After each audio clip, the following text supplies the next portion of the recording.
오늘 말씀은 로마서 8장 12절부터 17절까지입니다. 그러므로 형제들아 우리가 빚진 자로되 육신에게 져서 육신대로 살 것이 아니니라. 너희가 육신대로 살면 반드시 죽을 것이로되 영으로서 몸의 행실을 죽이면 살리니 무릇 하나님의 영으로 인도함을 받는 사람은 곧 하나님의 아들이라. 너희는 다시 무서워하는 종의 영을 받지 아니하고 양자의 영을 받았으므로 우리가 아빠 아버지라고 부르짖느니라. 성령이 친히 우리의 영과 더불어 우리가 하나님의 자녀인 것을 증언하시나니 자녀이면 또한 상속자 곧 하나님의 상속자여 그리스도와 함께한 상속자니 우리가 그와 함께 영광을 받기 위하여 고난도 함께 받아야 할 것이니라. 아멘.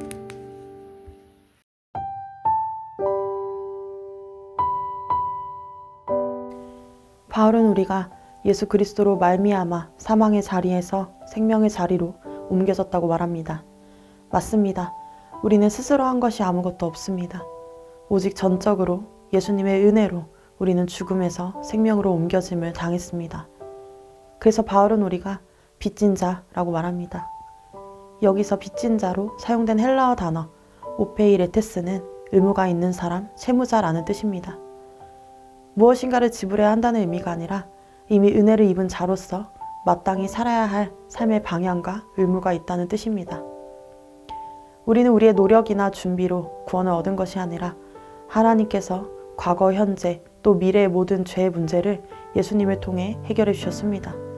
그렇기에 우리는 하나님께 큰 은혜를 입은 사람들입니다.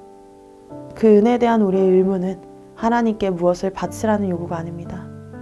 오늘 말씀은 몸의 행실을 죽이는 것, 곧 육신을 따라 살려는 옛 본성을 끊고 하나님의 영을 따라 사는 삶이라고 말하고 있습니다. 이 의무는 우리를 억누르는 것이 아니라 오히려 우리에게 주신 복입니다. 13절은 육신을 따라 살면 결국 영원한 죽음에 이를 수밖에 없음을 말합니다. 그러나 성령을 따라 사는 자는 하나님의 생명으로 인도됨을 말해주고 있습니다. 바울은 이 삶이 곧 하나님의 자녀에게 나타나는 증거라고 설명합니다. 14절과 15절입니다. 무릇 하나님의 영으로 인도함을 받는 사람은 곧 하나님의 아들이라. 너희는 다시 무서워하는 종의 영을 받지 아니하고 양자의 영을 받았으므로 우리가 아빠 아버지라 부르짖느니라. 여기서 양자의 영은 입양을 의미합니다. 당시 로마 사회에서 입양은 매우 흔했고 입양된 자는 즉시 모든 빚과 채무가 탕감되고 새로운 이름을 얻으며 양부의 재산을 상속받았습니다.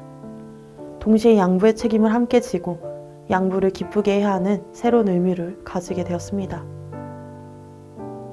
바울은 이런 문화적 배경을 사용하여 그리스도인이 누구인지 설명합니다. 마찬가지로 우리는 원래 하나님의 자녀가 아니었습니다. 그러나 하나님께서 우리를 택하셔서 자녀 삼으셨고 죄의 빚을 탕감하시고 자신의 영광을 상속받게 하셨습니다. 또한 아버지를 기쁘게 하는 삶을 맡겨주셨습니다.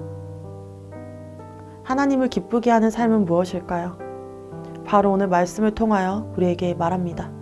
육의 행위를 죽이는 것, 즉 죄와 싸우는 삶을 말합니다. 에베소서 6장 17절 이렇게 말합니다. 성령의 검 곧 하나님의 말씀을 가지라. 육신을 이기기 위해서는 말씀을 붙들어야 합니다. 죽인다는 표현의 헬라어 시제는 현재 시상, 즉 지속적이고 반복적인 싸움을 말합니다. 그러므로 죄를 죽이는 일은 특정한 위기의 순간만이 아니라 매일의 삶에서 말씀에 따라 사는 지속적인 선택입니다. 이러한 삶은 우리가 하나님의 자녀임을 보여주는 증거입니다.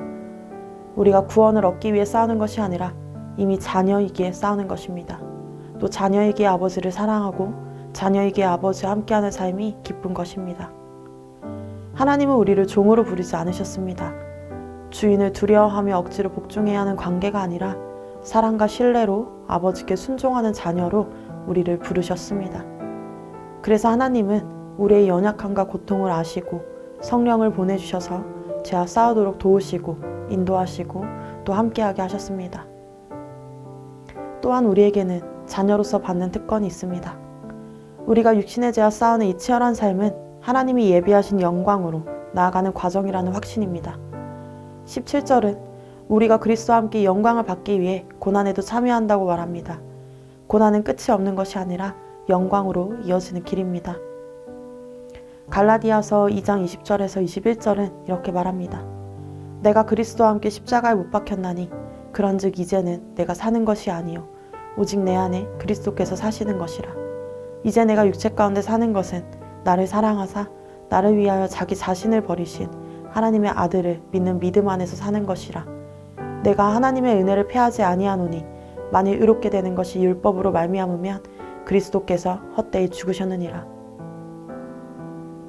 우리의 순종은 종의 수고가 아니라 자녀의 사랑에서 나옵니다. 나를 사랑하셔서 그리스도를 통해 구원하는 것을 믿는 믿음 안에서 사는 삶은 율법 대하듯이 종으로서 따르는 것이 아닙니다. 아버지와 자녀와의 관계성 안에서 그 친밀감과 신뢰 안에서 살아가는 것입니다. 우리가 죄를 대하는 태도와 또 말씀 앞에서 순종하는 삶이 매일의 치열함 속에서 억지로 불안으로 대하는 것이 아니라 아버지를 사랑함으로 감사함으로 대하고 또 그리스도의 영광에 함께 참여할 것을 기대함으로 살아가길 바라고 소망합니다. 함께 기도하겠습니다. 아빠 아버지라 부를 수 있는 은혜를 깊이 누리게 하시고 종이 아니라 자녀의 마음으로 살게 하소서. 매일의 삶에서 육신의 욕망을 이기고 성령을 따라 살 수 있는 힘과 지혜를 주소서. 함께 기도하겠습니다.